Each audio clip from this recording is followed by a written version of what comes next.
আসসালামু আলাইকুম, আমি রাইসুল ট্রাইঙ্কো চ্যানেলে আপনাকে স্বাগতম জানাচ্ছি। আজকের ভিডিওতে আমরা একটা প্রবলেম সলভ করব লিড করে, যেটার নাম হচ্ছে রিভার্স ইন্টিজার।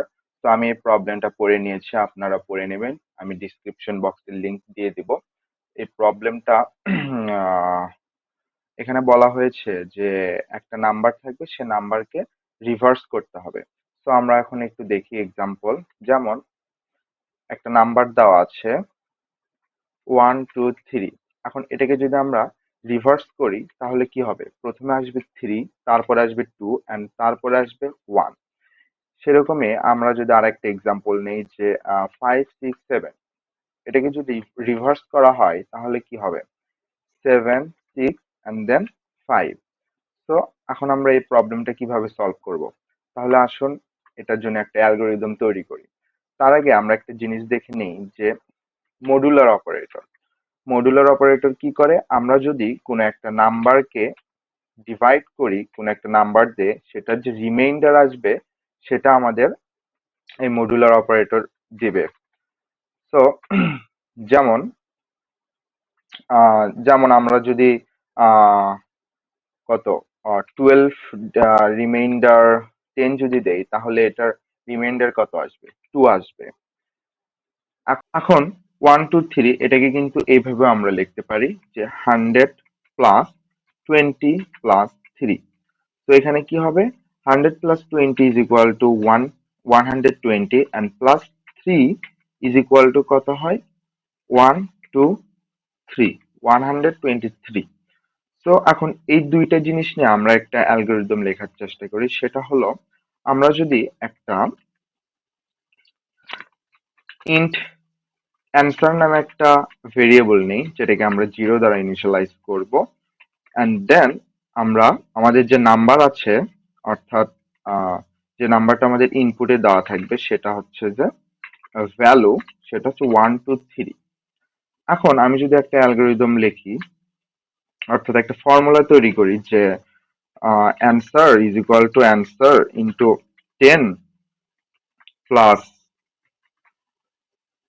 ভ্যালু মডুলার 10, তাহলে কি হবে? এই মডুলার অপারেটর কি করবে? আমাদের রিমাইন্ডার দেবে। আমরা এর আগে দেখলাম যে আমরা যদি কোনো একটা জিনিসকে মডুলার অপারেটর, আমরা একটা কোনো জিনিস কোনো ভ্যালুর সাথে যদি মডুলার অপারেটর লাগাই, সেটা আমাদের কি দেয়? রিমাইন্ডার দেয়। তাহলে আমরা যদি 1 2 3 রিমাইন্ডার মডুলার 10 যদি করি তাহলে কি হবে? প্রথমে আসবে 3 অ্যান্ড দেন 2 1, এরকম করে কিন্তু আসতে থাকবে। অর্থাৎ আমরা কি করব? প্রথমে 1 2 3 মডুলার যদি 10 করা হয়, প্রথমে আসবে 3 অ্যান্ড দেন আমরা যদি আবার 2 3 এটাকে যদি ডিভাইড করি অ্যান্ড দেন শুধু যদি ইন্টিজার ভ্যালু নেই তাহলে কি আসবে? 12 অ্যান্ড দেন 12 কে যদি আমরা আবার মডুলার অপারেটরের মড করি তাহলে কি আসবে? 2 আসবে। অ্যান্ড দেন 12 কে যদি আমরা ডিভাইড করি 10 দিয়ে, কি হবে? 1 থাকবে। এন্ড তারপরে আমরা যদি 1 কে আবার মড করি তাহলে কি আসবে? এখানে কিন্তু আবার 1ই চলে আসবে।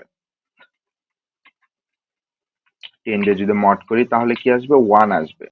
পয়েন্টের ডান পাশে যেই ভ্যালুটা আছে সেটা চলে আসবে। এখন আমরা যদি এখানে কিছু এক্সাম্পল, এখন আমরা যদি এখানে একটু ড্রাই রান করি, যেমন প্রথমে আমাদের অ্যান্সার হচ্ছে 0। এখন 0 ইন্টু 10 প্লাস ভ্যাল মড 10, তাহলে কি আসবে? প্রথমে 3 আসবে। এটা কি হবে তাহলে? 3। তারপরে আমাদের যে অ্যান্সার ছিল, সে অ্যান্সারে কি চলে গেল? এখানে কিন্তু 3 এখন। এটাকে যদি এখন আমরা আপডেট করে দেই, আপডেট করে দেওয়ার পরে এখন এখানে লিখবো হচ্ছে 3 ইন্টু 10 প্লাস, এখন তারপরে কিন্তু আর কিন্তু 3 আসবে না। কারণ কি? আমরা 1 2 3 কে 10 দ্বারা ডিভাইড করছি, যার ফলে শুধু 12 এখানে থাকবে। সো এখানে শুধু 12 থাকবে। তাহলে 12 কে যদি আমরা আবার 10 দিয়ে মড করি তাহলে কি আসবে? 2 আসবে। এখন যদি এটাকে 3 into 10 is equal to 30 and 30 plus 2 is equal to 32। তারপরে এখন এখানে কি থাকবে? এখানে কিন্তু এখন 32 থাকবে, অর্থাৎ অ্যান্সার কিন্তু 32 হয়েছে। অ্যান্ড দেন এই 12 কে যদি আমরা আবার ডিভাইড করি তাহলে শুধু 1 থাকবে। এখন 32 ইন্টু 10 প্লাস, এখন যদি ভ্যালু অর্থাৎ 1 কে যদি 10 দিয়ে মড করা হয়, রিমাইন্ডার আসবে হচ্ছে 1, and then 32 into 10, that is equal to 320 plus 1 is equal to 321. তাহলে আমরা কি পাইলাম? এখানে আমাদের যে নাম্বারটা সেটা কিন্তু রিভার্স হয়েছে। আমাদের কাছে কি ছিল? 1 2 3, এখন এখানে কি আছে? 3 2 1। এখন 3 2 1 করার পর এখানে কি হবে? এখানে কিন্তু আর 1 থাকবে না, অর্থাৎ 1 কে যখন আমরা আবার 10 দিয়ে ডিভাইড করব তখন কি 0 আসবে। ঠিক আছে, অর্থাৎ যেহেতু আমরা ইন্টিজার ভ্যালু নিচ্ছি যার ফলে এটা 0 আসবে। এখন আমরা কিন্তু একটা লুপ চালাতে পারি, কত পর্যন্ত? ভ্যালু যতক্ষণ পর্যন্ত 0 না হচ্ছে ততক্ষণ পর্যন্ত একটা লুপ চালাইতে পারি। এন্ড যখনই ভ্যালু 0 হয়ে যাবে তার মানে কি আমরা আমাদের অ্যান্সারটা পেয়ে যাব। তখন আমরা রিটার্ন করব এন্ড দেন অ্যান্সারটা রিটার্ন করে দেব। তো তাহলে এটার কোড এখন দেখা যাক। তো প্রথমে আমরা একটা ফাংশন তৈরি করে নেব যেটা টাইপ হবে ইন্টিজার। এখানে ফাংশন হচ্ছে রিভার্স ইন্ট নামে একটা ফাংশন তৈরি করলাম। এন্ড দেন এখানে আমাদের যে ইনপুট থাকবে সেটা হচ্ছে ভ্যালু ইনপুট হবে।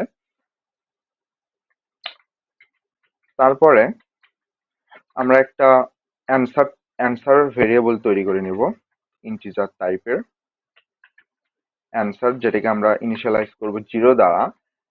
তারপরে আমরা ইন্ট রিয়েল ভ্যাল নামে একটা ভেরিয়েবল নেব, সেটাকে আমরা ভ্যাল দ্বারা ইনিশিয়ালাইজ করব। এন্ড দেন আমরা একটা লুপ চালাবো। লুপ কত পর্যন্ত চালাবো? যতক্ষণ পর্যন্ত না আমাদের যে রিয়েল ভ্যাল আছে সেটা 0-র ইকুয়াল না হচ্ছে ততক্ষণ পর্যন্ত আমাদের লুপটা চলবে। এখন এখানে আমরা কি করব? আমরা ডিজিটটা বের করে নেব। ডিজিট কি হবে? ডিজিট হবে হচ্ছে রিয়েল ভ্যাল মডুলার 10। অর্থাৎ এখান থেকে আমরা একটা একটা করে পাশের যে নাম্বার আছে 3 2 1 এরকম করে পাবো। তারপরে আমরা কি করব? Answer is equal to answer into 10 plus digit. আমরা যে ডিজিট পাবো সেটা আমরা অ্যাড করে দেবো এটার সাথে। তারপরে কি করতে হবে? তারপর যে রিয়েল ভ্যাল আছে ভেরিয়েবল, সেটাকে ডিভাইড করতে হবে 10 দিয়ে। এখন এখানে যদি আমরা ডিভাইড না করি তাহলে কি হবে? তাহলে কিন্তু 1 2 3 যেটা আছে সেটা কিন্তু সেটাই থেকে যাবে। যেমন এই যে এখানে আহ যদি ডিভাইড না করা হয় 1 2 3 এটা কিন্তু এরকমই থেকে যাবে। ঠিক আছে, আর যদি আমরা ডিভাইড করতে থাকি তারপরে কিন্তু প্রথমে এখানে পয়েন্ট আসবে, অর্থাৎ আমরা ইন্টিজার ভ্যালু নেব 12। এন্ড তারপরে যদি আবার ডিভাইড করি তারপরে কি হবে? 1 থাকবে, অর্থাৎ যেহেতু আমরা ইন্টিজার ভ্যালু নিচ্ছি 1 থাকবে। 23.23 এটা থাকবে না। তারপরে আবার যদি আমরা ইয়ে করি 0.123 আসবে, তখন আমরা ইন্টিজার ভ্যালু নেব 0 হবে। এন্ড তখনই কিন্তু যে লুপ আছে সেটা কিন্তু এক্সিট হয়ে যাবে। এন্ড দেন আমরা আমাদের অ্যান্সারকে রিটার্ন করতে পারবো। এখন আমরা যদি অ্যান্সারকে রিটার্ন করি, রিটার্ন অ্যান্সার, তাহলে এন্ড ফাংশনকে এখানে সরাসরি আমরা প্রিন্ট করব। ফাংশনের যে রিটার্ন ভ্যালু আছে সেটাকে প্রিন্ট করব। ফাংশনটাকে আমরা কপি করি এন্ড দেন এখানে আমরা পেস্ট।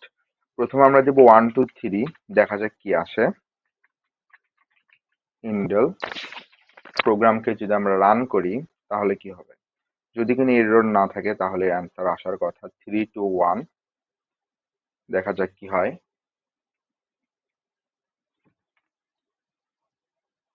এই যে দেখুন 3 2 1 চলে আসছে। তো এই ফাংশনে আমরা এখন যেটাই দেই না কেন সেটাই কিন্তু রিভার্স হয়ে যাবে, ঠিক আছে? আমরা যে কোনো ইন্টিজার দিতে পারি। যেমন আমি এখন দিলাম হচ্ছে যে 4 5 6 7 8 9, এটাকে আমরা এখন রিভার্স করতে চাচ্ছি। এখন কিভাবে হবে সেটা দেখা যাক। এই যে দেখুন, প্রথমে 9, তারপরে 8 7 6 5 4। এখন এটাকে যদি আমরা কপি করি এই কোডকে, এন্ড দেন আমরা যদি আমাদের যে কোশ্চেন আছে এই ফাংশনটাকে আমরা এখন ফুলফিল করি, তো এখন কি হবে? এখন কি আমাদের এই কোড কি চলবে সেটা আমাদের দেখতে হবে। কোড চলবে, ইনিশিয়ালি এই যে টেস্ট কেস গুলো আছে সেগুলোর জন্য চলবে, বাট সরি, এখানে এক্স হবে। এখানে যেহেতু ইন্ট এক্স আছে, এক্স আমরা দিয়ে দিই। ইনিশিয়ালি চলবে এইগুলো টেস্ট কেসের জন্য, বাট যখনই আমাদের যে ভ্যালু আছে সেটা 32 বিট এক্সিট করে চলে যাবে, তখন কিন্তু আর সেটা চলবে না। অর্থাৎ এখানে বলা হয়েছে যদি একটা ইন্টিজারের যে 32 বিট রেঞ্জের যদি উপরে হয় তাহলে কি করতে হবে? রিটার্ন 0 করতে হবে। তো এখন সেটার জন্য আমাদের একটা আহ, কিছু লিখতে হবে, কিছু কন্ডিশন লাগাইতে হবে এখানে। তো এটাকে যদি আমি এখন সাবমিট করি, এটা কিন্তু নেবে না, ঠিক আছে? এটা আমাদের এরর দেবে, কারণ বড় বড় ভ্যালুর জন্য এটা কিন্তু হবে না, ঠিক আছে? আচ্ছা, এই যে দেখুন এখানে অলরেডি কিন্তু এরর দিয়ে দিয়েছে।